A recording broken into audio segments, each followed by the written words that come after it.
in the United States and want to go back to their country. It's their homeland. We can't take a chance that somebody else takes over Venezuela that doesn't have the good of the Venezuelan people in mind. We're going to have our very large United States oil companies, the biggest anywhere in the world, go in, spend billions of dollars, fix the badly broken infrastructure, the oil infrastructure, and start making money for the country. And we are ready to stage a second and much larger attack if we need to do so. First attack was so successful, we probably... American force के द्वारा जो Venezuela में जो कार्रवाई किया गया है और जो वेनेजुएला के राष्ट्रपति को उन्हीं का राष्ट्रपति आवास से जिस तरह से टांग कर अमेरिका का न्यूयॉर्क जो लाया गया है, जिसके बाद से इस पर दुनिया दो भागों में बंटते हुए नजर आ रही है। कोई आपका ट्रंप का समर्थन कर रहा है तो कोई ट्रंप का विरोध में खड़ा है, तो वहीं ट्रंप का इस कार्रवाई को लेकर के अधिकतर जो देश हैं वो ट्रंप को लेकर के जिस तरह से मतलब वो इस कार्रवाई को गलत बता रहे हैं और तानाशाही पूर्ण कार्रवाई बता रहे हैं। और जिस तरह से ट्रंप तानाशाही रवैया अपनाते हुए वेनेजुएला के राष्ट्रपति को जिस तरह से उन्हीं का आवाज से टंगवा लिए हैं, आइए पूरी खबर समझाएंगे, बताएंगे। वीडियो को अंत तक देखिएगा तभी समझ पाएंगे। नमस्कार, मेरा नाम विश्वजीत कुमार और आप देख रहे हैं वाक फॉर इंडिया न्यूज। वेनेजुएला से इस वक्त की सबसे बड़ी खबर आ रही है। ये तो आपका ऑपरेशन जो था वो 3 जनवरी को ही आपका जो है अमेरिकन सेना के द्वारा वेनेजुएला में किया गया, और अगर भारतीय समय के अनुसार देखें तो ये ऑपरेशन जो था वो दिन में था। आगे आपको बताएंगे, पूरे वीडियो को देखिएगा तभी ये वेनेजुएला में जो खेला अमेरिका किया है तभी आप समझ पाएंगे, क्योंकि अमेरिका का गीत वाला नजर है वहां का तेल पे। आगे आपको मालूम चलेगा। नमस्कार, मेरा नाम विश्वजीत कुमार और आप देख रहे हैं वाक फॉर इंडिया न्यूज। आइए आगे आपको समझाते हैं वेनेजुएला में अभी जो माहौल बना हुआ है और जिस तरह से वेनेजुएला का राष्ट्रपति को ही मात्र 30 मिनट में टंगवाने का काम किए हैं आपका जो है डोनाल्ड ट्रंप, जिसके बाद से डोनाल्ड ट्रंप का विरोध डोनाल्ड ट्रंप का देश में ही शुरू हो गया, अमेरिका में। क्योंकि किसी संप्रभु देश पर अगर आप आक्रमण करते हैं तो ये तो भाई आप मतलब तानाशाही और हिटलर शाही का आप एग्जाम्पल सेट कर रहे हैं। और वैसे भी ट्रंप साहब वेनेजुएला से कुछ ज्यादा नाराज हैं, क्योंकि नोबेल पुरस्कार जो है वो नॉर्वे इनको नहीं दिया और वेनेजुएला की ही एक आपका जो लोकतंत्र की रक्षक है उसको देने का काम किया, जिसके बाद ट्रंप वैसा ही वेनेजुएला से नाराज चल रहे थे। और वेनेजुएला पे जो एक कार्रवाई हुआ है, क्योंकि वहां के जो राष्ट्रपति हैं ये भी तानाशाही का चरम पार कर दिया था। ये भी व्यक्ति जो था आपका जो नेता जो था आपका वेनेजुएला का राष्ट्रपति जो था, और ये जबरदस्ती मतलब तानाशाही के बल पे राष्ट्रपति बना आपका था, 12 साल से लगातार बना हुआ था वेनेजुएला में। निकोलस जो आपका है, और निकोलस जो आपका माद्रो है, निकोलस माद्रो जो है ये आपका 12 साल से वेनेजुएला का गद्दी पर बैठा हुआ था और चुनाव में पूरे तरीके से फर्जीवाड़ा करता था। और ये 2013 में ये वेनेजुएला के गद्दी पर बैठा, क्योंकि 2013 में उस समय के तत्कालीन राष्ट्रपति का निधन के बाद इसको मतलब वो आपका जो है राष्ट्रपति बनाया गया निकोलस मादुरो को, और 19 अप्रैल 2013 को राष्ट्रपति के रूप में शपथ लिया वेनेजुएला में। और उसके बाद तानाशाही का नया चैप्टर लिखना शुरू किया। किंग जॉन उनका ये भाई है आपका। तो अमेरिका जो कार्रवाई किया है इसको लेकर के कुछ जो आपके यूरोपीय संघ हुए चाहे यूनाइटेड नेशन हुआ, इस हमले को लेकर के सब निंदा कर रहे हैं और बोल रहे हैं कि ये जो हमला किया गया इसका समाधान आपका जो है बिना मतलब आक्रमण किए इसका समाधान हो सकता था कूटनीति के जरिए। लेकिन ये अमेरिका जो हमला किया है इसका निंदा पूरा देश दुनिया में हो रहा है, और दुनिया 2 भागों में बंटते हुए नजर आ रहा है। चाहे आपका ब्राजील हो, मेक्सिको हो, कोलंबिया हो, चिली हो, रूस हो, क्यूबा हो, ईरान हो, जैसे देश हैं इस हमले को लेकर के कड़ी निंदा किए हैं। और साउथ कोरिया का जो तानाशाह है किंग वो तो धमकी देने का काम किया है, क्योंकि अभी जो तानाशाह है इस कार्रवाई के बाद उनका जिस तरह से मतलब चिरकी में आग लग गया कि कहीं अगिल का नंबर हमारा ना आ जाए। इसमें किंग जॉन उन भी है, और इसमें आपके व्लादिमीर पुतिन भी हैं, और इसमें शी जिनपिंग भी आते हैं, और भी कुछ नेता हैं जो कि अपने देश में लोग तानाशाही का चरम सीमा पार कर चुके हैं। और वैसे भी महाशक्ति अमेरिका बोला जाता है, और अमेरिका वैसा देश है जहां मतलब ये बोलता है कि हम लोकतंत्र का स्थापना करेंगे, लेकिन लोकतंत्र का अगर भक्षक इसको बोला जाए तो कम मतलब सबसे बेहतर शब्द होगा, क्योंकि जहां जहां ये लोकतंत्र का स्थापना किया वहीं पर लोकतंत्र का सफाया हो गया। जाके देख लीजिए, अफगानिस्तान में आया लोकतंत्र का अमेरिका स्थापना करने, और बाद में बोरिया बिस्तर बांध के भाग गया। वहां का लोग आज भी बेमौत मारे जा रहे हैं, तालिबान के हाथ में छोड़ दिया अमेरिका।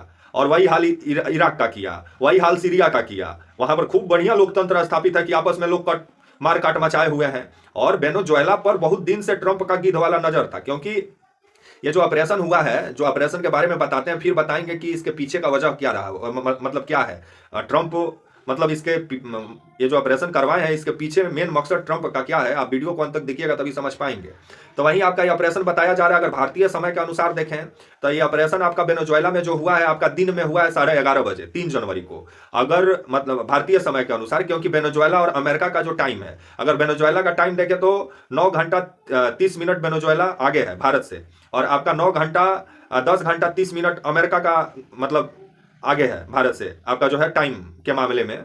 तो वहीं जो आपका ये मामला जो सामने आया है आपका निकोलस मादुरो को 3 जनवरी को अमेरिकन टाइम के अनुसार रात के 2 बजे जो था, और भारतीय समय के अनुसार दिन में 11:30 बजे आपका बताया जा रहा है कि मतलब 1000 सैनिक थे इस ऑपरेशन में, 150 से ऊपर एयरक्राफ्ट का इस्तेमाल किया गया था, और B-1 बम्बर भी आसमान में उड़ान भर रहा था, हेलीकॉप्टर, ड्रोन, ये जब थे 20 आपका जो है अलग अलग एयर बेस से लॉन्च किए गए, और जो है सैनिक जो बताए जा रहे हैं यूएस आर्मी के डेल्टा फोर्स के द्वारा ये कार्रवाई किया गया है। और मादुरो का जो मतलब वो बताया जा रहा है, जो वेनेजुएला का जो राष्ट्रपति निकोलस मादुरो का जो राष्ट्रपति भवन है आपका कराकस में, वहीं पर ये ऑपरेशन 30 मिनट ऑपरेशन चला है, और राष्ट्रपति भवन को चारों तरफ से जिस तरह से आपका यूएस आर्मी डेल्टा फोर्स घेरने का काम की, उसके बाद आसमान में B-2 बम्बर जिस तरह से गश्त कर रहा था, तो आसमान में जो आपका लड़ाकू जहाज हैं वो जिस तरह से अलगे गरज रहे थे, और मात्र 30 मिनट लगा आपका जो है निकोलस मादुरो को उनका राष्ट्रपति आवास से टांग कर हेलीकॉप्टर से अमेरिका पहुंचने में। इसी से अनुमान लगा लीजिए कि अमेरिका का सेना कितना मतलब तेज है। अगर यही काम हम लोग अगर बांग्लादेश में कर दिए रहते, शेख हसीना को वहां रोक कर अगर सैन्य कार्रवाई किए रहते, तो आज ये वाला हाल नहीं होता वहां हमारे हिंदू भाइयों को। लेकिन मोदी जी को थोड़ा सीखना चाहिए, कभी कभी रौद्र रूप भी दिखाना पड़ता है, और जिस तरह से ट्रंप साहब ये रौद्र रूप दिखाएं कहीं इन्हीं को ना महंगा पड़ जाए। क्योंकि वेनेजुएला में वैसे भी जो चुनाव हुआ और जो ये राष्ट्रपति तीसरा बार जो बना, क्योंकि 12 साल से वेनेजुएला का गद्दी पर बैठा हुआ था आपका निकोलस मादुरो, और इसका कहनाम था कि ये पूरे तरीके से तानाशाही का चरम पार कर दिया था। और विपक्ष की जो नेता थी मारिया कोरिना मचाडो दो विपक्ष की नेता थी, इन्हीं को नोबेल पुरस्कार भी मिला है 10 अक्टूबर 2025 को, मतलब ये साल। और जो नोबेल ट्रंप मांग रहे थे वही वाला वेनेजुएला की ही एक आपका लोकतंत्र की रक्षक और विपक्ष की नेता मारिया निकोलस माचरो को मिला, जिसके बाद से ट्रंप साहब भड़क गए थे। उसके बाद खबर आया कि ये राष्ट्रपति का उम्मीदवार भी थी, लेकिन काफी कमाल की बात है कि इनको विपक्ष का नेता होते हुए भी इनको राष्ट्रपति नहीं बनाया जाता है। और खबर आया कि जब इनको अमेरिकन सेना टांग के लेके चल गई वेनेजुएला से, तो आपका जो वेनेजुएला का उच्च न्यायालय सुप्रीम कोर्ट के द्वारा आपका जिनको मतलब राष्ट्रपति बनाया गया है, उनका नाम है आपका डेल्सी रोड्रिगेज अभी प्रधानमंत्री हैं, राष्ट्रपति हैं आपका वेनेजुएला का। इनका जन्म 18 मई 1959 को वेनेजुएला में हुआ था। अभी ये कार्यवाहक प्रधानमंत्री हैं डेल्सी रोड्रिगेज जो है, अभी ये कार्यवाहक प्रधानमंत्री बनी हुई हैं। तो वहीं आपका जो मारिया कोलिना मचाडो को जो राष्ट्रपति बनना था, तो इनको राष्ट्रपति क्यों बनाया गया, इस पर भी अब सवाल उठ रहा है। और अमेरिका जो है हमला किया, इसके बाद यूरोप जो है इसका निंदा किया, और यूनाइटेड नेशन भी इसका निंदा कर रहा है, और अमेरिका के लोग खुद इसका निंदा कर रहे हैं कि अमेरिकन सैनिकों का जान ये संकट में डालने का काम किया है आपका जो है डोनाल्ड ट्रंप। तब आने वाला समय बताएगा। और मात्र 30 मिनट का यह ऑपरेशन चला है यूएस आर्मी का डेल्टा फोर्स के द्वारा। इसमें 150 एयरक्राफ्ट का इस्तेमाल किया गया है। B-1 बम्बर जो है सबसे खतरनाक फाइटर प्लेन है, इसका भी इस्तेमाल किया अमेरिका सेना। ड्रोन, हेलीकॉप्टर, पूरा मतलब आसमान में जिस तरह से हेलीकॉप्टर का मतलब जुगलबंदी देखने को मिला, और फाइटर प्लेनों का, कि वेनेजुएला का लोगों का जिस तरह से मतलब समझ में नहीं आ रहा था कि हो क्या रहा है। और मात्र 30 मिनट लगा इस ऑपरेशन को अंजाम देने में। ऑपरेशन जो मादुरो चलाया अमेरिकन सेना, मात्र 30 मिनट में जो है वेनेजुएला के राष्ट्रपति निकोलस मादुरो को उन्हीं का आवास से टांग कर अमेरिका लेकर पहुंच चुकी है आपका जो है 3 जनवरी को ही आपका जो है अमेरिकन सेना। और इनके ऊपर मुकदमा चलेगा आपका जो है अमेरिका में ही, जो खबर सामने निकल के आ रही है। और इनके ऊपर जो मुकदमा चलने वाला है, क्योंकि ये लोकतंत्र को जिस तरह से खत्म किए हैं, और इनके ऊपर विभिन्न मतलब धाराओं में मुकदमा चलने वाला है, जो खबर सामने निकल के आ रहा है। तब आने वाला समय ही बताएगा। और बहुत लोगों का जान लेने का भी इनके ऊपर आरोप है, और अपने विपक्षी नेताओं को गायब कराने का भी आरोप है। और तानाशाही का चरम सीमा ये जिस तरह से पार कर दिए थे, और ये ड्रग्स को जिस तरह से व्यक्ति बढ़ावा दिया था, और ड्रग्स को जिस तरह से प्रचार प्रसार करने में इसका अहम योगदान माना जाता है, जिसको लेकर के अब मुकदमा चलेगा निकोलस मादुरो पे आपका जो है आपका अमेरिका में। और वो भी जो है बताया जा रहा है आपका ये न्यूयॉर्क शहर में। तो वहीं अभी इस घटना के बाद जिस तरह से यूरोपीय जो अमेरिका का सगा भाई है, वही भाई अभी नाराज हो गया है कि किसी संप्रभु देश पर आप ऐसे ही हमला नहीं कर सकते हैं, ये तानाशाही है।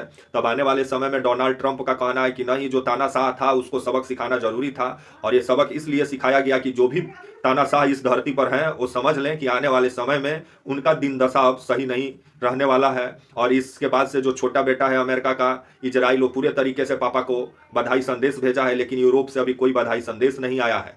तो आने वाला समय बताएगा। तो वहीं डेल्सी रोजग्रेट जो वहाँ अभी राष्ट्रपति बनी हुई है आपका वेनेजुएला का, इनका कहना है कि निकोलस मादुरो जो हैं अमेरिका के आपका वेनेजुएला के राष्ट्रपति हैं, उनको यहाँ भेजा जाए, उनके ऊपर यहाँ कार्रवाई होगा। लेकिन अमेरिका तो टांग के लेके चल गया उनको और उनके पत्नी को भी। खबर आ रहा है सिलिया को भी साथ में लेके गया है, जो पत्नी है आपका निकोलस मादुरो को, उनको भी साथ ले जाने का काम किया अमेरिकन सेना। अब मुकदमा चलेगा अमेरिका में और अमेरिकन सरकार अपने अनुसार कार्रवाई करेगी। और वैसे भी ये कार्रवाई क्यों हुआ, इसके पीछे है ट्रंप साहब का गिद्ध वाला नजर, जो वेनेजुएला में, क्योंकि वैसे भी इस धरती पर सबसे ज्यादा खूबसूरत कहीं लड़कियां मिलती हैं तो वेनेजुएला है, और सबसे कोई गरीब देश भी है तो भी वेनेजुएला है। क्योंकि अगर $1 अगर वेनेजुएला का करेंसी में देखें तो $1 300 आपका जो है वहाँ 300 के आसपास होता है वहाँ का मतलब पैसा में। तो इसी से आप अनुमान लगाइए कि महंगाई कितना चरम पे है वेनेजुएला में। तो और ये जो आपका निकोलस मादुरो था, ये पूरे तरीके से तानाशाही का चरम सीमा पार कर दिया था। तो अब अमेरिकन सेना जो कार्रवाई की, सैन्य कार्रवाई, और आसमान में जिस तरह से अमेरिकन सेना का लड़ाकू जहाज जो उड़ान भर रहा था, और निकोलस मादुरो जो था वो राष्ट्रपति भवन में अपने आप को सुरक्षित कमरा में छुपाना भी चाहा, लेकिन 30 मिनट के अंदर में ही राष्ट्रपति भवन से खींच के बाहर निकाले, हेलीकॉप्टर में लादा सब और पहुंच गया आपका जो है न्यूयॉर्क। अभी न्यूयॉर्क में आपका जो है निकोलस मादुरो और इनकी पत्नी है, और निकोलस मादुरो को जिस तरह से हथकड़ी लगाए हुए लेके पहुंचा है अमेरिकन सेना, और डेल्टा फोर्स के द्वारा एक कार्रवाई किया गया है। हजारों सैनिक इसमें शामिल थे, और ये मतलब इस मतलब सैनिक कार्रवाई मतलब अगर आप देखिएगा तो ये सैनिक कार्रवाई मतलब इतिहास में सबसे बड़ा माना जा रहा है। तो आने वाला समय ही बताएगा, क्योंकि इससे पहले उसामा बिन लादेन को तो एबटाबाद से अमेरिकन सेना ही टांगने का काम की थी, वो भी नेवी का सील कमांडो। इस बार जो ऑपरेशन करने का काम किया, ऑपरेशन मादुरो आपका जो है यूएस डेल्टा फोर्स की है। हजारों सैनिक इसमें शामिल थे, सैकड़ों के तादाद में लड़ाकू जहाज, फाइटर प्लेन, आपका जो है हेलीकॉप्टर का इस्तेमाल किया गया। और वहीं डोनाल्ड ट्रंप जो है, इनका जिस तरह से वेनेजुएला में जो आपका पेट्रोलियम पदार्थ है उस पर गिद्ध वाला नजर है, और इन्हीं का अमेरिका द्वारा जो प्रतिबंध लगाया गया है, जिस वजह से वेनेजुएला से विभिन्न देश तेल भी नहीं खरीदते हैं, बहुत देश जो हैं। और जिस तरह से वेनेजुएला जो है आर्थिक संकट से भी जूझ रहा है, उसके पास तेल होते हुए भी, लेकिन अमेरिका सोच रहा है कि वेनेजुएला का तेल का रेट वो तय करे, और वो जिसको बोले उसको वेनेजुएला तेल बेचे, जिस पर वेनेजुएला तैयार भी नहीं था। और इसी को लेकर के ये पूरा बखेड़ा बीते दिनों से शुरू था, और ट्रंप इसको लेकर के कई बार धमकी भी दिए थे, जिसके बाद ये सैन्य कार्रवाई देखने को मिला। एक मौका मिल गया अमेरिका को, क्योंकि 2025 में जब ये राष्ट्रपति बना निकोलस मादुरो, ये पूरे तरीके से फर्जीवाड़ा करके वेनेजुएला का राष्ट्रपति बना। और वेनेजुएला ही वो देश है जहां पहला बार पैसा छाप के यहां से गरीबी को भी हटाने का प्रयास किया गया, लेकिन पैसा जो छापा गया मनमाने तरीके से सरकार के द्वारा, जो अभी भारत में हो रहा है, उसी का नतीजा हुआ कि आज वेनेजुएला का करेंसी धराम से गिरा। और वेनेजुएला का जो करेंसी है, $1 वेनेजुएला का करेंसी में 300 रुपया होता है, तो 300 से ऊपर होता है। तो इसी से आप अनुमान लगाइए कि वेनेजुएला में महंगाई कितना है। तो वहीं अगर आप देखिएगा तो वेनेजुएला में तेल का सबसे ज्यादा भंडार है, दुनिया का सबसे ज्यादा भंडार अगर आप तेल का देखिएगा तो वेनेजुएला में ही देखने को मिलेगा। और फिर भी वेनेजुएला गरीब है, इसके पीछे है अमेरिका, क्योंकि अमेरिका के अनुसार वेनेजुएला नहीं चल रहा है, जिस वजह से अमेरिका उसको तेल नहीं बेचने दे रहा है। और उस तेल पे गिद्ध वाला नजर ट्रंप का है, क्योंकि अगर देखिएगा तो दुनिया में सबसे ज्यादा तेल वेनेजुएला के पास है। अगर आप वेनेजुएला के पास अगर आप तेल देखिएगा तो दुनिया का मतलब 17% जो आपका पेट्रोलियम पदार्थ है वो आपका वेनेजुएला में ही आपका मिलता है। जिस मतलब जो खबर जो सामने लेके आई है, अगर वेनेजुएला के पास तेल भंडार देखें तो 303 अरब बैरल तेल है। दुनिया का सबसे ज्यादा भंडार वाला मतलब तेल भंडार करने वाला देश भी है वेनेजुएला, तो भी गरीब है। इसी से आप अनुमान लगाइए, क्योंकि अमेरिका जो है वहां अमेरिका जिस तरह से अपना मनमानी चलाना चाह रहा है, लेकिन अमेरिका का बात नहीं मान रहा है, जिस वजह से अमेरिका विभिन्न प्रतिबंध ला दिया और वेनेजुएला का अर्थव्यवस्था पूरे तरीके से बंटाधार हो गया। और दुनिया में जो देशों के पास तेल है, Saudi Arabia, Iran, Canada, Iraq, उनसे भी ज्यादा तेल वेनेजुएला के पास है, 303 अरब बैरल। इसी से आप अनुमान लगाइए कि डोनाल्ड ट्रंप दरअसल वहां का जो तेल है वेनेजुएला में, जो पेट्रोलियम पदार्थ है, उस पर गिद्ध वाला नजर है। और वेनेजुएला में ट्रंप अपना पॉकेट बैठाना चाहते हैं। और ट्रंप बयान भी दिए कि जब तक वहां स्थिति सही नहीं होता है तब तक अमेरिका के ही अधिकारी वेनेजुएला को चलाएंगे, तब आने वाला समय बताएगा कि जो लोकतंत्र का स्थापना करने की बात जो ट्रंप कह रहे हैं, तो अगर ट्रंप का पॉपेट बन के रह जाता है वेनेजुएला, तो ये वेनेजुएला के लिए सही नहीं होगा, क्योंकि उपनिवेशिक ताकतों का जिस तरह से वेनेजुएला पर प्रभाव बढ़ेगा अमेरिका का, अब आने वाला समय बताएगा कि उपनिवेशिक ताकतों से कैसे वेनेजुएला के लोग निकलेंगे। लेकिन अभी ट्रंप साहब का कहना है कि वेनेजुएला में लोकतंत्र का स्थापना करेंगे, लेकिन ट्रंप ये नहीं बोल रहे हैं जो 17% जो पेट्रोलियम पदार्थ है आपका वेनेजुएला में, दुनिया ये पृथ्वी पर सबसे ज्यादा तेल भंडार आपका जो है, मतलब तेल का भंडार आपका वेनेजुएला के पास है, मतलब, और जिसको लेकर के ट्रंप अब चाह रहे हैं कि वहां अपना पॉकेट बैठाएं और अपने अनुसार वहां से तेल निकालें और अपने अनुसार वहां से तेल को बेचा जाए। तब आने वाला समय बताएगा कि क्या वेनेजुएला अमेरिका का पॉपेट बनता है या उपनिवेशिक ताकतों से बाहर निकलता है, ये आने वाला समय बताएगा। तब तक के लिए आप मुझे इजाजत दीजिए और आप हमारे channel walk for India news को प्लीज लाइक और सब्सक्राइब और शेयर करना ना भूलें। तब तक के लिए नमस्कार, जय हिंद, वंदे मातरम।